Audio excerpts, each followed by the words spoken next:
করতে পারলে ভালো, যদি না করতে পারো রোজার 1 তারিখ থেকে নিয়া ঈদের পরের দিন পর্যন্ত তোমার পায়ে হাত রেখা বলে খোদার ওয়াস্তে তোমার নেট কোনো গুনার কাজে ব্যবহার করো না। পারবা ওয়াদা করতে যে আমি নেট গুনার কাজে ব্যবহার করবো না? ব্যবহার করো, আমার কোনো আপত্তি নেই, কিন্তু গুনার কাজে না। রমজানের সম্মানার্থে যে আমি নেট গুনার কাজে ব্যবহার করবো না। আরেকটা সবার কাছে দিব, আসেন পবিত্র রমজান সামনে, পবিত্র রমজান সামনে। রমজান নিয়ে বিশ্লেষণ করলে অনেক করা যাবে, মাসের পর মাস করলেও শেষ হবে না। আল্লাহ এই উম্মতরে কোন রমজান দিছে? আমরা প্রতিজ্ঞা করি রমজান মাসে আমরা কেউ টেলিভিশনে চোখ লাগাবো না। ওয়াদা? পরে জায়েজ না জায়েজ এই ফতোয়া আমি দিতেছি না, কিন্তু রমজানের সম্মানার্থে আমরা কোন পুরা মাস টেলিভিশনে চোখ লাগাবো না। পারবেন তো? হ্যাঁ। আরেকটা হুজুর বলতেছিল সহানুভূতির মাস।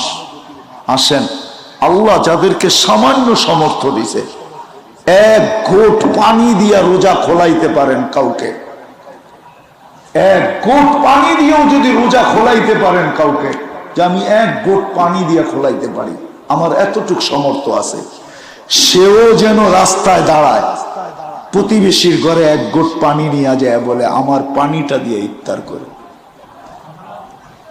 আসেন, আপনি ইফতার করাবেন না, রোজার মালিক হবেন, কবুল রোজা আপনার আমলনামায় লেখা হবে। শুধু রোজা লেখা হবে না, জাহান্নাম থেকে আপনার নামটা আমার নামটা কেটে দেওয়া হবে। সহানুভূতির মাস।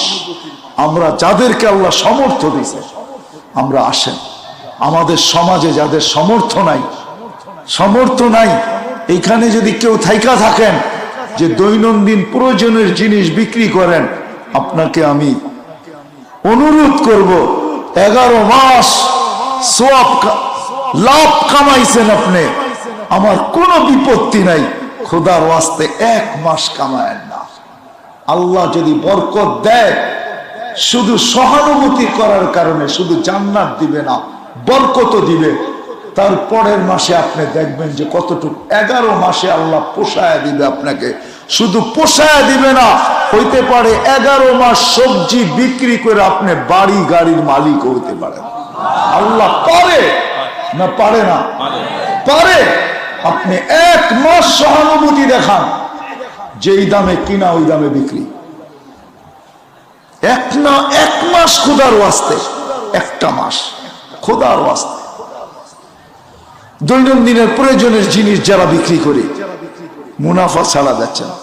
আর যারা ক্রেতা তাদেরকেও বলবো, সে তো জান্নাত নিয়ে যাবে সহানুভূতি দেখায়া, আপনি জান্নাত নিবেন কি করে? আপনিও তার সাথে সহানুভূতি দেখান। সে লাভ নেয়, আপনি বলেন 100 টাকায় তোমাকে 10, আমি 50 টাকার জিনিস নিলাম, তোমাকে 10 টাকা হাদিয়া দিয়ে গেলাম, আমারও জান্নাতের দরকার। আপনি যখন হাদিয়ার মাধ্যমে সহানুভূতি দেখাবেন, জান্নাত আপনার নামেও লেখা হবে। এক কথায় জীবন চেঞ্জ হয়।